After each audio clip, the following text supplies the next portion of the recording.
Assalamualaikum warahmatullahi wabarakatuh. Bertemu lagi di mata kuliah pendidikan kewarganegaraan. Pada pertemuan ke-11 ini, lanjut kita akan membahas tentang ketahanan nasional dan bela negara. Menurut Surya Matraman, ahli ketahanan nasional memiliki lebih dari satu wajah yang menurutnya sangat berpandangan sekali. Dari itulah beliau mengatakan bahwa dari beberapa sudut pandang, yakni ada 3 sudut pandang ketahanan nasional. Yang pertama, ketahanan nasional sebagai konsepsi, kemudian ketahanan nasional sebagai kondisi, dan ketahanan nasional sebagai strategi. Ketahanan nasional sebagai konsepsi. Ketahanan nasional sebagai konsepsi adalah suatu khas untuk menanggulangi suatu bentuk dan macam-macam ancaman yang ada. Jadi konsepsinya adalah ajaran Astagatra yang terdiri dari 3 unsur bentuk, dari aspek alam, Trigatra, dan Pancagatra dari aspek manusia atau humaniora, yaitu Pancagatra ya. Jadi ada 8 unsur bentuk. Ketahanan nasional sebagai kondisi. Sebagai ilustrasi, ketahanan nasional tahun ini lebih tinggi daripada tahun lalu. Kondisi Indonesia tersebut diukur sebagai konsepsi ketahanan nasional dari aspek Astagatra. Ketahanan nasional difungsikan sebagai fungsi dinamis. Itu sangat berubah-ubah, bisa meningkat maupun menurun. Kondisi tersebut bisa bersifat statis maupun dinamis ya. Ketahanan nasional sebagai strategi.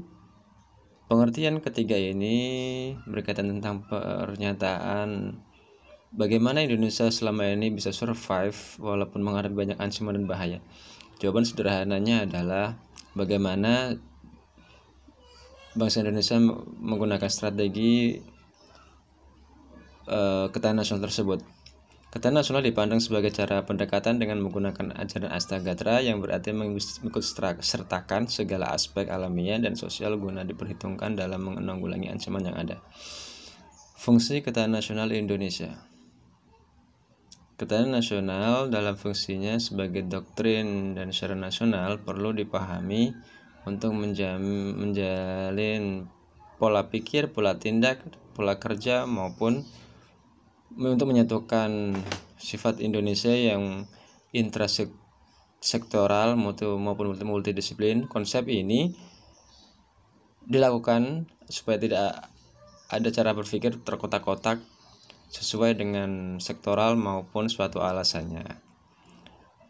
Suatu alasannya adalah jika terjadi suatu penyimpangan akan timbul suatu potensi dalam pembangunan nasional maupun sektor program ketahanan nasional. Bahkan diantaranya, jadi ketahanan nasional juga berfungsi sebagai pola dasar pembangunan nasional. Pada hakikatnya merupakan arah, dan dengan kata lain, fungsi ketahanan nasional antara yang 1 dengan 2 dan 3 pada slide itu saling berkaitan satu sama lain.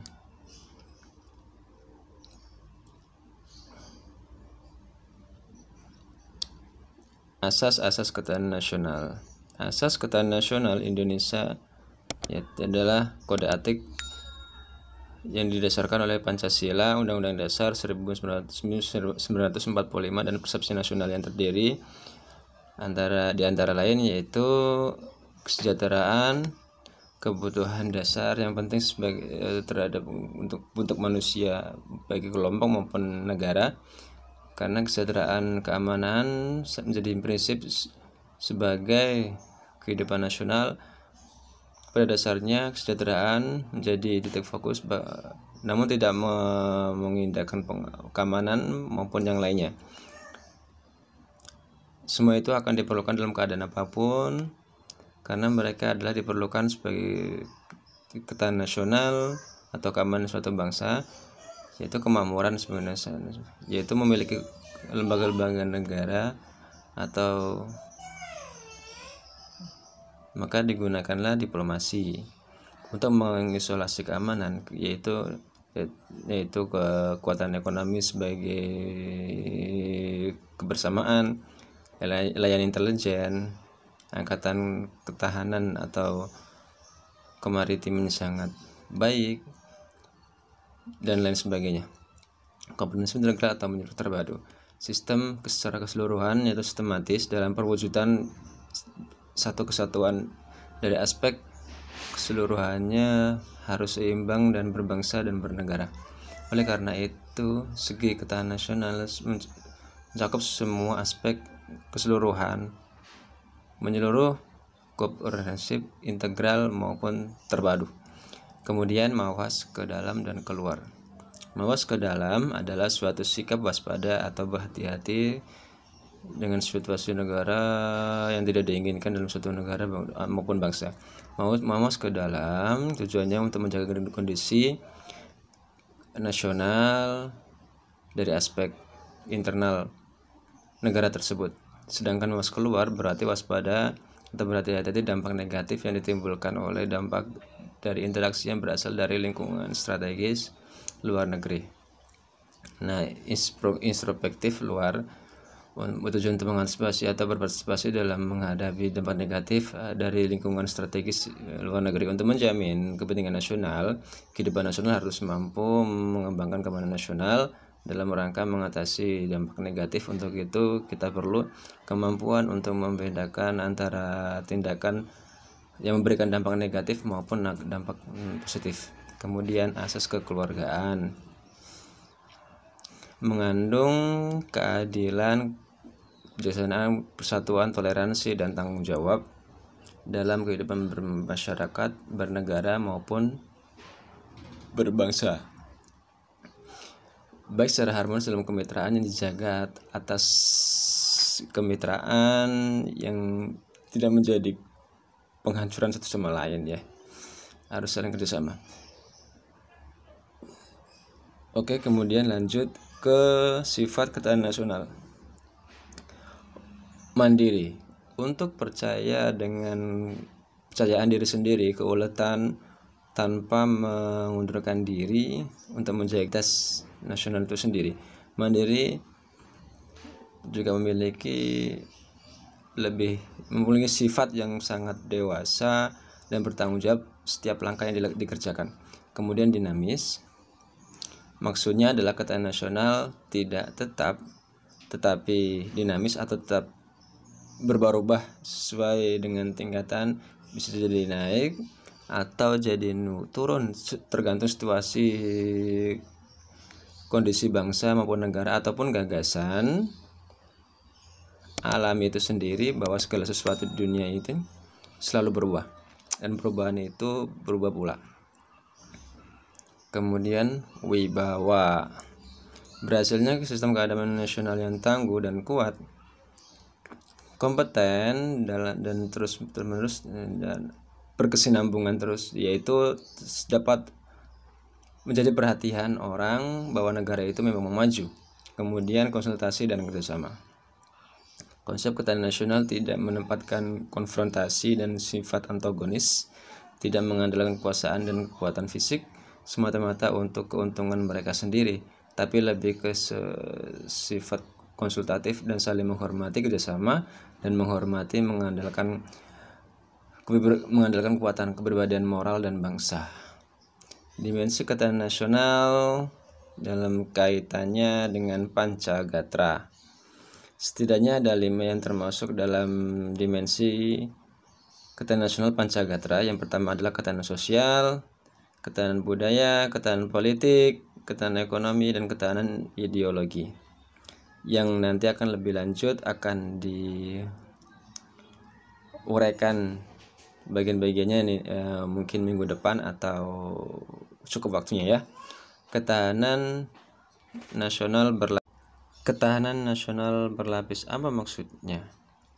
Konsep ketahanan nasional berlapis itu ya berarti ketahanan nasional sebagai kondisi yang pokok dan tangguh dari suatu bangsa, dan tentu tidak akan terwujud tidak dimulai dari lapisan-lapisan bawah. Terwujudnya lapisan dari ketahanan nasional itu bermula dari ketahanan diri atau individu. yang kemudian berlanjut pada ketahanan keluarga, ketahanan wilayah, ketahanan regional, lalu puncaknya adalah ketahanan nasional itu sendiri. Bela negara sebagai upaya mewujudkan ketahanan nasional. Bela negara menurut Undang-Undang Nomor 3 Tahun 2002 adalah sikap dan perilaku warga negara yang dijiwai oleh kecintaannya kepada Negara Kesatuan Republik Indonesia yang berdasarkan Pancasila dan Undang-Undang Dasar 1945 dalam menjamin kelangsungan hidup bangsa dan negara. Bela negara memiliki dua hal pokok. Yang pertama adalah bersifat fisik atau militer, dan yang kedua bersifat non-fisik atau non-militer. Nah, bela negara sendiri dapat dibedakan secara fisik maupun non-fisik, baik dalam artian secara fisik dengan memanggul senjata dalam kutek untuk menghalau serangan atau agresi musuh. Nah, sedangkan non-fisik secara fisik membela ancaman dari luar. Dalam hal ini bisa diartikan dengan bela negara secara militer.